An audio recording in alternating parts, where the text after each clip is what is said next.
Hostel warden తమను సొంత పిల్లల్లా చూసుకుంటూ భోజనం, ఆరోగ్యం విషయంలో ఎంతో ఆప్యాయంగా అండగా ఉంటారని విద్యార్థులు తెలిపారు.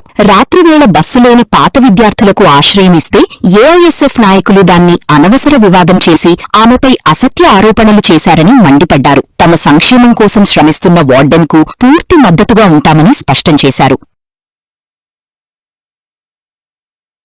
ఈ హాస్టల్ ట్రైబల్ హాస్టల్ విద్యార్థులు రోజుకి సాయంత్రం లేదా పగలు గంజాయి కొడతారని వార్త వచ్చింది. తర్వాత మద్యం కూడా సేవిస్తారని వార్త వచ్చింది. అటువంటి అంటే ఏం లేదు. బయట వస్తువులు అంటే ఇక్కడ ఫ్లైఓవర్ కింద ఉంది కదా మాకు పక్కన, కొంచెం నైట్ టైం అయితే బయట వాళ్ళందరూ వచ్చి ఇక్కడ డ్రింక్ చేస్తారు, స్మోక్ చేస్తారు, అన్ని చేస్తారు.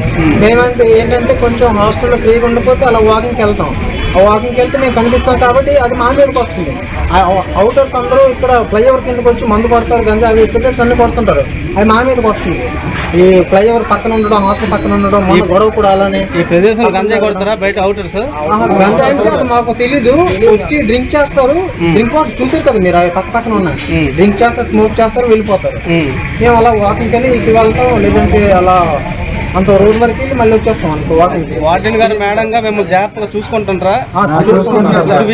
ఫుడ్ విషయంలో మరి మెనూలో కూడా మార్పు వచ్చిందని వార్త వచ్చింది.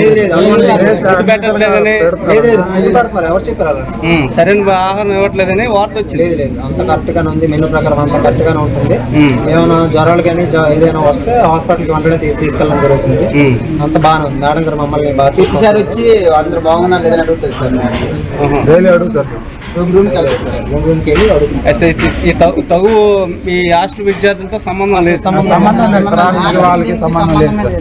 వాళ్ళు బయట అవుటర్స్. మా హాస్టల్ పక్కన జరగడం గొడవ మా పైకి వచ్చింది అన్నమాట, హాస్టల్ మీదకి వచ్చి. అంతే తప్పితే మాకు గొడవకి అసలు సంబంధం లేదు. ఓకే, చికెన్ ఉంటుంది, మంగళవారం చికెన్ ఉంటుంది, సండే బిర్యానీతో పాటు చికెన్. తర్వాత మెనూ ప్రకారం అన్నీ పెడుతున్నారు మేడం గారు. ఏ ఒక్క లోడ్ లేకుండా చూసుకుంటున్నారు. ఏమైనా ఇబ్బందిగా ఉంటే వెంటనే దాన్ని సాల్వ్ చేస్తున్నారు. ఒంట్లో బాగోకపోతే ఎలా? ఒంట్లో బాగోకపోతే అంటే మేడం గారు హాస్పిటల్ దగ్గర తీసుకెళ్తారు.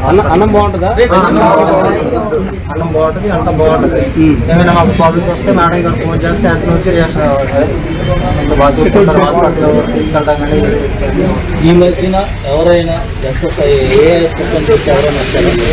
అంటే మాకు కొంచెం వచ్చి మీకేమైనా ఇబ్బంది పెట్టారా? ఇబ్బంది లేదు. వాళ్ళు ఆ రోజు సెలరీ ఇచ్చారు మేడం గారు. అంటే పర్మిషన్ అడిగారు, అయితే సరే మన స్టూడెంట్సే కదా అని ఇచ్చారా? స్టూడెంట్సే కదా అని ఇచ్చారు. ఆ రోజు అలా చేస్తారని ఎవరు ఊహించారు. అలా తగ్గుకి హాస్టల్ వాళ్ళు అంత తప్ప వాళ్ళకి మాకు సంబంధం లేదు. Okay, thank you. మొన్న నైట్ ట్రాక్ దగ్గర ఎవరో ముగ్గురు అబ్బాయిలు తాగి ఉంటుండగా అనాధికార వ్యక్తులు చెప్పండి.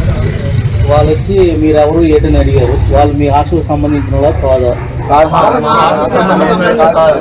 వాళ్ళు ఆ రోజు తప్పు ఏంటంటే మేడం గారు ఆ ఒక్కరోజు ఇక్కడ సెలరీ ఇచ్చారు, అది తప్పు అయిపోయింది. అది అందుకని మా హాస్టల్ మీదకి వచ్చిన తప్పితే అది మాకు హాస్టల్కి సంబంధం లేదు. ఆ గొడవ అయితే మేడం గారు 2 విధాలు బాగా చూసుకుంటున్నారు. దాంట్లో ఏం లోటు లేదు.